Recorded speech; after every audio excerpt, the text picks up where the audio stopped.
ဒေါ်လာတန်180ကျော်တန်ဖိုးရှိပြီးတနိုင်ငံလုံးထိပေါက်တယ်လို့မျိုးခန်းစားခဲ့ရတဲ့မြန်မာကြောက်စိန်တုံးကြီးအကြောင်းသင်သိပြီးပြီလားဒါအပြင်တခြားထူးဆန်းတဲ့ရတနာတွေလည်းရှိနေပါသေးတယ်တမန်ကြောက်ခဲတစ်လုံးကနေဒေါ်လာဘီလီယံချီတန်တဲ့ရတနာတစ်ခုဖြစ်သွားနိုင်တယ်ဆိုတာသင်ယုံပါလားဒီနေ့မှာတော့တမန်လူတွေမမြင်ဖူးတဲ့ပုံမြင်ထဲမှာပဲရှိတယ်လို့ထင်ရတဲ့ကမ္ဘာအကြီးဆုံးနဲ့အံ့ဩစရာအကောင်းဆုံးရတနာကြီး9ခုအကြောင်းကိုပြောပြပေးသွားမှာပါဗီဒီယိုလေးကိုအဆုံးထိကြည့်ပေးသွားပါဦးနော်ကာဗွန်အတန်လေးတွေရဲ့စီစဉ်ဖွဲ့စည်းပုံမတူညီုံနဲ့ခဲဆန်အဖြစ်ကနေကမ္ဘာဖိုးတန်ဆုံးစိန်တွေဖြစ်လာနိုင်တာဟာတကယ်ကိုအံ့ဩစရာပါပဲစိန်ဆိုတာမိန်းကလေးတွေရဲ့အချစ်ဆုံးတငယ်ချင်းလို့လူသိများကြပေမဲ့ဒီနေ့မှာတော့စိန်ထက်တောင်ပိုထူးခြားတဲ့ရတနာကြီးတွေကိုအတူတူကြည့်လိုက်ကြရအောင်ပါနံပါတ်1ဥဒ္ဒဖျားကြောင့်ပထမဆုံးကတော့ရှေးအကျဆုံးကြောက်မြတ်စရင်ဝင်ဥဒ္ဒဖျားပါဒီကြောက်ဟာစိန်နဲ့တော်တော်လေးဆင်တူပါတယ်ပေါ်တူဂီဘုရင်ရဲ့တရဖူမှာတတ်ထားတဲ့1600ကာရက်ရှိတဲ့ကြောက်ကိုယ်တော်အချိန်အတော်ကြာစိန်လို့ထင်ခဲ့ကြတာပါစိတ်ဝင်စားဖို့ကောင်းတာကအက်ဒိုရာဒိုလို့ခေါ်တဲ့ဥဒ္ဒဖျားကြောက်ကြီးဟာမူလက38ကီလိုဂရမ်ရှိခဲ့ပေမဲ့အကောင်းဆုံးပုံဖော်သွေးလိုက်တဲ့အခါမှာတော့6ကီလိုဂရမ်ပဲကျန်ပါတော့တယ်ဒါပေမဲ့အဲ့ဒီ6ကီလိုဂရမ်ဟာကမ္ဘာမှာအလှပဆုံးနဲ့အဆင်ပြေဆုံးကြောက်မြတ်တစ်ခုဖြစ်လာခဲ့ပါတယ်နံပါတ်2ကူလီနန်စိန်ဒုတိယကတော့နာမည်ကျော်ကူလီနန်စိန်ပါ1905ခုနှစ်မှာတောင်အာဖရိကကတွေ့ရှိခဲ့တာဖြစ်ပြီး3106ကာရက်ရှိပါတယ်ဒီစိန်ကြီးကိုဖျက်တောက်ဖို့အတွက်ဥရောပရဲ့အတော်ဆုံးကြောက်မြတ်ဆရာဂျိုးဇက်အမ်ရှာကိုတာဝန်ပေးခဲ့ရပါတယ်စိန်ကိုဖျက်တောက်တဲ့အရေးကြီးဆုံးအချိန်မှာသူဟာစိတ်လှုပ်ရှားလွန်းလို့တတိတောင်လစ်သွားခဲ့ပါသေးတယ်အဆုံးမှာတော့ဒီစိန်ရိုင်းကြီးကစိန်ကြီးနှလုံးအပြင်အပိုင်းအစပေါင်း100ကျော်ထွက်ရှိခဲ့ပြီးအကြီးဆုံးအပိုင်းကတော့ဗြိတိရှဘုရင်ရဲ့ရာဇလန်ဒန်မှာတက်ဆင်ထားကလက်ရှိတန်ဖိုးဒေါ်လာ2ဘီလီယံခန့်ရှိပါတယ်နံပါတ်3ဘာဟီယာမြားကြောက်နောက်တစ်ခုကတော့2001ခုနှစ်မှာဘရာဇီးကတွေ့ရှိခဲ့တဲ့ဘာဟီယာမြားကြောက်ပါ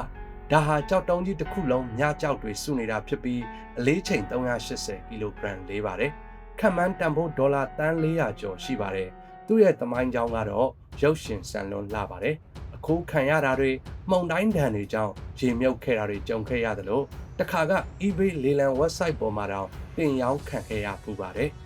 နံပါတ်4 34ကီလိုဂရမ်ရှိတဲ့ပလဲဆိုတာကမာကောင်လေးတွေထဲကိုပြင်ပပစ္စည်းဝင်လာရင်သူ့ကိုယ်သူကာကွယ်ရင်းဖြစ်ပေါ်လာတဲ့သဘာဝလက်ဆောင်ပါကမ္ဘာအကြီးဆုံးပလဲကိုတော့ဖိလစ်ပိုင်နိုင်ငံတငါတဲ့တယောက်ကလွန်ခဲ့တဲ့10နှစ်ခန့်ကတွေ့ရှိခဲ့တာပါအလေးချိန်34ကီလိုဂရမ်ရှိပါတယ်တန်ဖိုးကတော့အတိအကျမသိရပေမဲ့6ကီလိုဂရမ်ပဲရှိတဲ့ပလဲကတော့ဒေါ်လာတန်40တန်တာကြောင့်ဒီပလဲကြီးဟာဒေါ်လာတန်200ကျော်နိုင်တယ်လို့တွက်ဆကြပါတယ်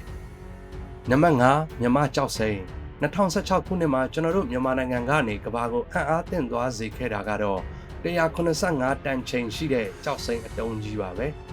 ဒါဟာအရေးအသွေးမြင့်ကြောက်စိန်အမျိုးအစားဖြစ်ပြီးခန့်မှန်းတန်ဖိုးဒေါ်လာတန်180ခန့်ရှိပါတယ်ဒေတာခံတွေကတော့ဒီကြောက်စိန်တုံးကြီးကိုတွေ့ခဲ့တာဟာတနိုင်ငံလုံးထိပေါက်တယ်လို့ပါပဲလို့တင်စားပြောဆိုခဲ့ကြပါတယ်နံပါတ်6ရွှေတုံးကြီးများရွှေနဲ့ပတ်သက်လာရင်ဩစတြေးလျကကေဗင်ဟိုင်လာကတော့တကယ်ကိုကံကောင်းတဲ့သူပါသူဟာတမန်တတုရှာဖွေဇက်လေးနဲ့မြေအောက်10စင်တီမီတာမှာပဲရှိတဲ့28ကီလိုဂရမ်အလေးချိန်ရှိတဲ့ hand of fate ရွှေတုံးကြီးကိုရှာတွေ့ခဲ့ပြီးဒေါ်လာ1သန်းနဲ့ရောင်းချခဲ့ပါတယ်ဒါပေမဲ့သမိုင်းတစ်လျှောက်အကြီးဆုံးကတော့1882ခုနှစ်မှာတွေ့ရှိခဲ့တဲ့ရွှေတုံးကြီးပါအလျာ1.4မီတာရှိပြီးရွှေစင်တီးတန့်တင်100ကီလိုဂရမ်နီးပါးပါဝင်ပါတယ်နှမျောစရာကောင်းတာကတော့အဲ့ဒီရွှေတုံးကြီးကိုချက်ချင်းပဲအရေးကြိုရောင်းချလိုက်ကြတာပါပဲနံပါတ်9 fluorite ပလဲနောက်ဆုံးတစ်ခုကတော့တရုတ်နိုင်ငံမှာ